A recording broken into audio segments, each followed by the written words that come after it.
वर्गमुळात 42 प्लस वर्गमुळात 42 प्लस वर्गमुळात 42 प्लस वर्गमुळात 42 प्लस वर्गमुळात 42 आणि पुढे डॅश डॅश डॅश दिलं आहे. तर हा प्रश्न आपल्याला कसा सोडवता येईल याची किंमत काढायची आहे.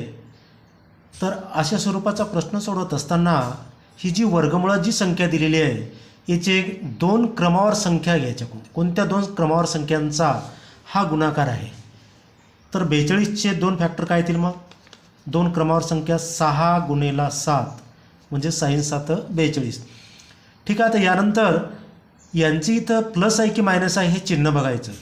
जर प्लस असेल तर या अवयवापैकी मोठी संख्या घ्यायची आणि इथं जर मायनस असेल तर यापैकी लहान संख्या घ्यायची.